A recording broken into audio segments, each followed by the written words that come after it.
আজকে আমি লাউ শাক রান্না করব। তো সেজন্য চলে যাচ্ছি লাউ গাছে। তো দেখতে পাচ্ছেন এটা বাগান, আমাদের বাগান বাড়ি বলতে পারেন, মানে প্রচুর আম গাছ লাগানো আমাদের। আর এই আম গাছগুলো কিন্তু আমরা প্রতি বছরই বিক্রি করি। বছরে প্রায় 1 লাখ টাকার আম বাগান বিক্রি করি। আর আমাদের বাগানে গোবিন্দভোগ, ল্যাংড়া, হিমসাগর, মানে এই গাছগুলো আছে আর কি। আর এই যে দেখতে পাচ্ছেন চুলায় এটা আমরা খেজুরের রস জাল দেই। তো বাড়ির ভেতরে দিলে অনেক ধোয়া হয়, যেহেতু বাঁশের কঞ্চি দিয়ে জ্বালানো হয়, সেজন্য চুলাটা বাইরে এভাবে পাতা হয়েছে। আর এই যে দেখছেন লাউ গাছ, তো লাউ গাছের আমি যে কচি কচি যে ডগাগুলো আছে ওগুলো আমি কেটে নিচ্ছি, রান্না করবো আর সেজন্য।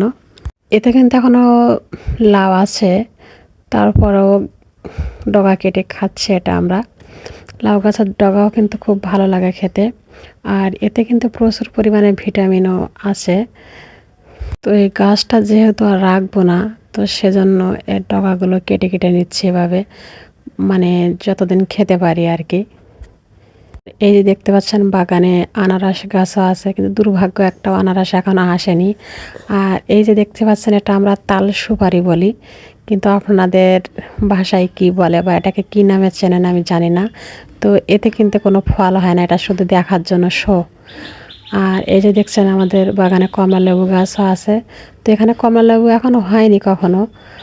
আর এই যে কুল গাছ একটা, নিম গাছও আছে দক্ষিণে বাড়ির। তো নিম গাছের হাওয়া নাকি শুনছি খুবই ভালো, তো সেজন্য গাছটা রাখা হয়েছে ওখানে। আর কাঁঠাল গাছটাও দেখছেন, কাঁঠাল এসেছে ওতে। তো যাই হোক, আমি ওখান থেকে বাড়ি চলে আসলাম। তো বাড়ি এসে শাকগুলো আমি একটু কেটে কুটে নিচ্ছি। আর ইরার বাবা যে ঘের থেকে সজনে ডাঁটা নিয়ে আসছিল, তো ওগুলোও কিছু কেটে নিচ্ছি। ভাবছি এত ডাঁটা বাইরে রাখলে তো শুকাই যাবে, তো ডাঁটাগুলো ফ্রিজে রাখবো। আর এই যে মাছ নিয়ে আসছে, ট্যাংরা মাছ।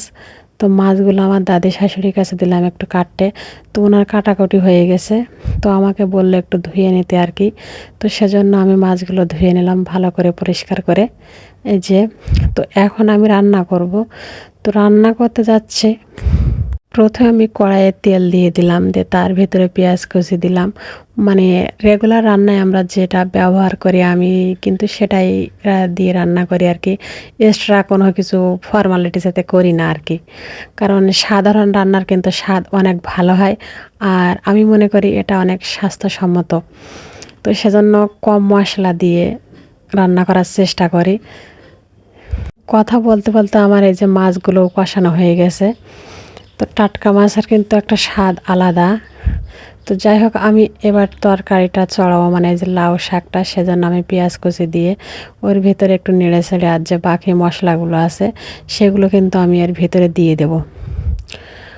আর ইরার বাবা কিন্তু শাক বেশি পছন্দ করে, আর আমার ইরাও এটা খেতে চাই ভালো, কারণ ওকে আমি মাছ খাওয়াই একটু, গোশ এসব থেকে তরকারির ভাগটা একটু বেশি খাওয়ানোর চেষ্টা করি।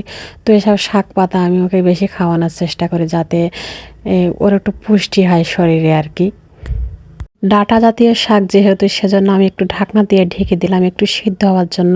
আর আমি কয়েকটা লাউ পাতা কাটার সময় আলাদা করে রাখছিলাম, কারণ আলাদা করে রাখছিলাম ভাবছিলাম লাউ পাতা দিয়ে আমি চপ তৈরি করব। কিন্তু আজকে আমি আর চপ তৈরি করে উঠতে পারছি না, কারণ বাচ্চা নিয়ে এমনিতে একটু সব দিকে সময় লেগে যায় আমার।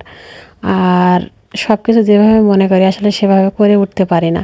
তো লাউ পাতার চপটা আমি অন্য একদিন দেখাবো আপনাদের। আর এই যে দেখেন যে মাছগুলো আমি তরকারির ভেতর ঢেলে দিলাম। তো তরকারিও আমার কিন্তু হয়ে এসেছে। আর রান্না বান্না আপনারা সবসময় সাধারণ খাওয়ার চেষ্টা করবেন, কারণ এটা স্বাস্থ্যকর হবে আর শরীরের পক্ষে অনেক ভালো হবে সেজন্য। আর এই যে দেখতে পাচ্ছেন আমার হাঁস মুরগির একটা কোটা ছিল, হাঁসগুলো আমি আর রাখতে পারছি না, ওগুলো আমার শখের জিনিস হলেও বিক্রি করে দিতে হচ্ছে। তো ভাবলাম কোটাটা যদি আমি বাইরে রাখি তো রোদ বৃষ্টিতে ওটা নষ্ট হয়ে যাবে, তো তার থেকে ভালো ঘরে উঠাই রাখি। মানে আমার একটা কাঠ ঘর আছে, তো সে ঘরের ভিতরে এটা আপাতত রেখে দেব। ইরার বাবার মোটেও পছন্দ না হাঁস মুরগি এগুলা, মানে ঘর বাড়ি নোংরা করে সেজন্য আর কি। আর এই যে দেখতে পাচ্ছেন আমাদের আলুগুলোও নিয়ে যাচ্ছে, এগুলো কোল্ড স্টোরে রাখবে, তো সেজন্য আজ পাঠিয়ে দিলাম।